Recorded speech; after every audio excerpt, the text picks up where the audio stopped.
Visa temple के नाम से मशहूर हैदराबाद का चिलकुर बालाजी मंदिर। यहाँ दान देना सख्त मना है। 70,000 से 1 लाख श्रद्धालु चिलकुर बालाजी मंदिर में आते हैं, लेकिन ये मंदिर इन श्रद्धालुओं से 1 रुपए भी दान नहीं लेता। उल्टा यहाँ के पुजारी अपने मंदिर में दान देने की जगह भक्तों को गरीबों पर खर्च करने की सलाह देते हैं। मंदिर का खर्च परिसर के बाहर बने पार्किंग से आने वाले पैसों से अच्छे से चलता है। वहीं एक दूसरा मंदिर विनाशक शनि, जहां जज, नेता, मंत्री, IAS, PCS और सांसद विधायकों की एंट्री बैन है। मंदिर का मानना है कि इनके चलते ही भ्रष्टाचार बढ़ रहा है। दान करना गलत नहीं है, लेकिन सोचने वाली बात यह है कि आखिर मंदिर में किए गए दान से किसका भला होता है। कई किसान भूख से मर जाते हैं, पर उनकी मदद करने के लिए कोई आगे नहीं आता। लेकिन मंदिरों में लाखों नहीं बल्कि करोड़ों का गुप्त दान किया जाता है। आखिर इस दान से हासिल क्या होता है, किसको मिलता है इसका लाभ? देश के इन 6 बड़े मंदिरों में एक दिन में आता है 10 करोड़ रुपयों का दान। वैष्णो देवी, जगन्नाथपुरी, तिरुपति तिरुमला, शिरडी साईं बाबा, सिद्धि विनायक और काशी विश्वनाथ। इन 6 मंदिरों की एक दिन की औसत कमाई करीब 10 करोड़ रुपए है। वहीं सालाना कमाई 3,287 करोड़ रुपए से भी ज्यादा है। ये पैसा दान के रूप में मंदिरों के पास आता है। पैसा मंदिरों के रखरखाव के अलावा भी कई तरह से इस्तेमाल होता है।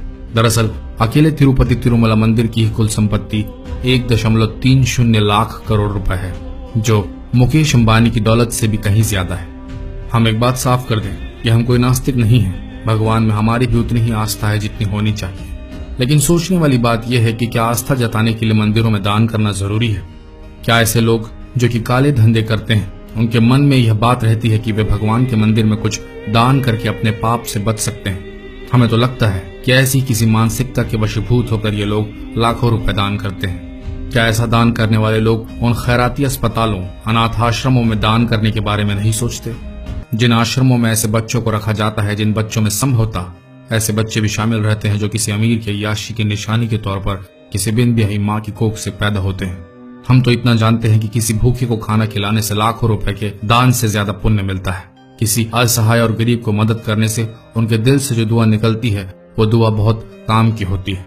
क्या बड़े मंदिरों में किए जाने वाले करोड़ों के दान का किसी के पास हिसाब होता है? हमारे विचार से तो बड़ी मंदिरों में दान करने से किसी असहाय, लाचार गरीब का भला होने वाला नहीं है, लेकिन मंदिर के कर्ताधर्ताओं का जरूर भला हो सकता है।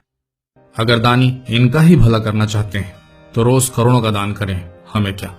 पर कभी कभी बुरा लगता है भगवान भी अमीर हो गए हैं। तभी तो आम जनता के लिए इन बड़े बड़े मंदिरों के लिए लंबी लंबी लाइनें लगती हैं और VIP लोगों के लिए मंदिर के पट यूं ही खोल दिए जाते हैं। पर क्या ये सब जो हमने अभी बताया होना चाहिए?